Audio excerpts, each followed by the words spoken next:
کے سامنے کیسے مقرر اور خطیب سے التماس کرنے اور دعوت دینے کی آرزو رکھتا ہوں کہ جن کی آواز عام آوازوں کی طرح نہیں جو منہ سے نکلے اور فضا میں حل ہو کر فنا ہو جائے، اور نہ ہی ان آوازوں کی طرح ہے جو صرف آڈیو اور ویڈیو میں قید ہو کر ہزار کانوں کی تفریح کا سامان بن جائے، بلکہ ان کی آواز تو وہ آواز ہے جو سینے میں اپنا آشیانہ بنا لیتی ہے، دلوں کو اجاگر کر دیتی ہے، احساسوں کو بیدار کر دیتی ہے اور آنکھوں کو اشکبار کر دیتی ہے، جن کی سوز دل اور درد جگر کے ساتھ جو بھی کار نفس نکلتا ہے وہ دل عیسیٰ ہوتا ہے، جسے سن کر قبر کے مردے بھی کھڑے ہو جاتے ہیں، بلکہ وہ یہ بیتا ہے جو پتھر کو بھی پانی کر دیتا ہے۔ ان کے الفاظ میں ان کا سلگتا اور خون بولتا ان کے جملے دریاؤں کی لہروں کی طرح رواں رواں ہوتے ہیں، ان کی آواز میں وہ تند سیلانی ہے کہ طوفان کا مقابلہ کرے، ان کے لہجے میں وہ سحر ہے کہ ہوائیں رک کر اور وقت ٹھہر کر سنیں، وہ بیان نہیں کرتے بلکہ عقلوں کا شکار کرتے ہیں، اپنی زور بیانی سے مجموع کو ہلا کر رکھ دیتے ہیں۔ سہیل مولوی محمد سعد ہیں، سہیل تشریف لائیں اور اپنی بلغہ انگیز تقریر سے سامعین کو مستفیض فرمائیں۔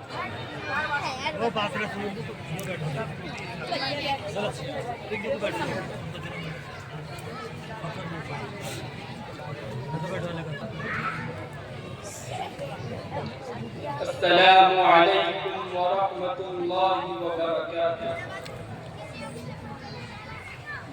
غلامی میں ناکام آتی ہے شمشیریں نہ تدبیریں، غلامی میں ناکام آتی ہے شمشیریں نہ تدبیریں، جو ہو ذوق یقین پیدا تو کٹ جاتی ہے زنجیریں، کوئی انداز کر سکتا ہے اس کے زور بازو کا، کوئی انداز کر سکتا ہے اس کے زور بازو کا، نگاہ مرد مومن سے بدل جاتی ہے تقدیریں، زیادہ دن نہیں گزرے یہاں کچھ لوگ رہتے تھے،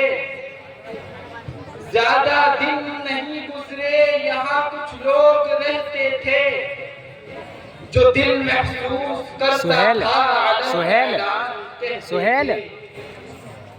گریباں چاک دیوانوں میں ہوتا تھا شمار ان کا، گریباں چاک دیوانوں میں ہوتا تھا شمار ان کا، قضا سے کھیلتے تھے وقت کے الزام سہتے تھے۔ الحمدللہ رب العالمین وأصلي وأسلم على رسوله الكريم وعلى آله وصحبه أجمعين، أما بعد، قال الله عز وجل في كلامه العزيز: فأعوذ بالله من الشيطان الرجيم، بسم الله الرحمن الرحيم، وجاهدوا في الله حق جهاده، وقال النبي صلى الله عليه وسلم: من مات ولم يقص ولم يحدث به نفسه مات على شعبة من نفاق، صدق الله العظيم۔ حضرات گرامی، 19ویں صدی عیسوی میں جب انسانیت ہر طرف سے لگیتی جا رہی تھی، پرچم اسلام سرنگو ہو رہا تھا،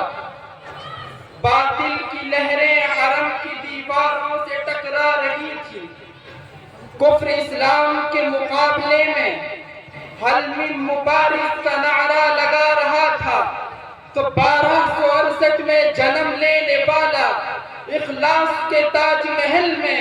سب سے پہلے زانوے تلمس طے کرنے والا فرزند ذوالفقار حجت الاسلام کا شاگرد رشید، فرمان خدا وجاہدوا فی اللہ حق جہادی، اور ارشاد رسول من مات ولم یقص ولم یحدث به نفسه مات على شعبة من نفاق۔ باقی کو سامنے رکھ کر فرنگیوں کی مبارزت پر لبیک کہتے ہوئے میدان میں کود پڑا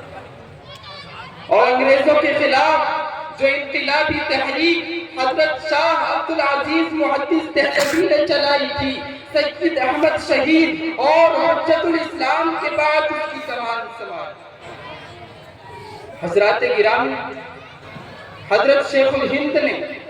جہاں مسند درس و تدریس کی زینت بن کر سینکڑوں محدثین و مفسرین، ہزاروں فقہاء و متکلمین، بے شمار خطباء اور واعظین کو تیار کیا، وہی لا تعداد سرفروشوں اور مجاہدین کو بھی تیار کیا۔ تحریک شیخ الہند کے سرگرم رکن مولانا عبید اللہ سندھی حضرت کابل کے بارے میں لکھتے ہیں کہ مجھے کابل جا کر معلوم ہوا کہ حضرت شیخ الہند قدس سرہ جس جماعت کے نمائندے تھے، اس کی 50 سالہ محنتوں کا حاصل میرے سامنے غیر منظم شکل میں تعمیل حکم کے لیے تیار ہے۔ سامعین مکرم، 1847 کے بعد بڑے بڑے علماء اور مشائخ کے ناامید ہو چکے تھے، اس لیے حضرت شیخ الہند نے استقلال وطن کے لیے اپنے تلامذہ اور متوسطین کو تیار کرنا شروع کیا اور میدان عمل میں قدم رکھنے سے پہلے ہی ان کے دلوں میں یہ بات راسخ کر دی کہ دارالعلوم فقط صرف و نحو، منطق و فلسفہ، تفسیر و حدیث اور فقہ و کتابہ کا مرکز نہیں، بلکہ یہ ادارہ اولو العزم افراد کی تیاری اور 1857 کی ناکامی کی تلافی اور تدارک کے لیے قائم کیا گیا۔ یہی وہ مقصد تھا جس نے کبھی تو آپ کو باحوصلہ افراد کی تنظیم و تشکیل کے لیے 1878 میں ثمرۃ التربیت نامی انجمن قائم کرنے پر مجبور کیا، تو کبھی اسی سلسلۃ الذہب کو مزید مستحکم کرنے کے لیے 1909 میں جمعیت الانصار کی بنیاد ڈالنے پر آمادہ کیا، تو کبھی انگریزی تعلیم یافتہ نوجوانوں کو قرآنی سانچے میں ڈھالنے اور دردمندان حریت کے اطمینان کے لیے وزارت المعارف القرآنیہ کے نام سے ایک عظیم تربیت گاہ کی داغ میں ڈالنے پر آمادہ کیا، جن سب کا مقصد صرف اور صرف ایسے جاباز افراد کو تیار کرنا تھا جو انگریزی حکومت کا تختہ پر۔ حاضرین مجلس، 1914 میں جنگ عظیم کے چھڑ جانے کے بعد حضرت شیخ الہند نے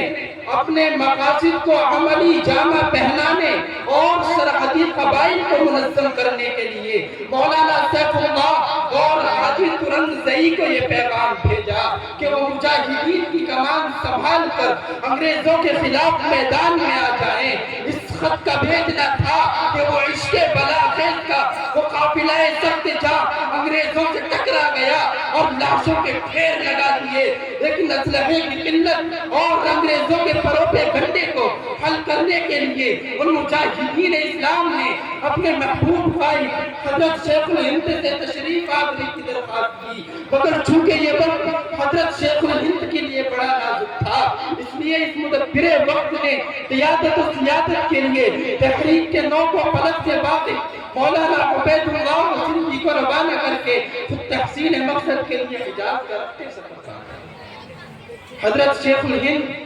اپنے مقصد کو بروئے کار لانے کے لیے کبھی تو مکہ المکرمہ کے گورنر غالب پاشا سے ملاقات کرتے ہیں، تو کبھی مدینہ المنورہ کے گورنر بسرا پاشا کے یہاں حاضری دیتے ہیں، تو کبھی وزیر جنگ انور پاشا کو مسائل مہمات سے آگاہ کر کے تعاون کی اپیل کرتے ہیں۔ بلاخر آپ کی بات یہ پیمائی اور صحرا پر دل لے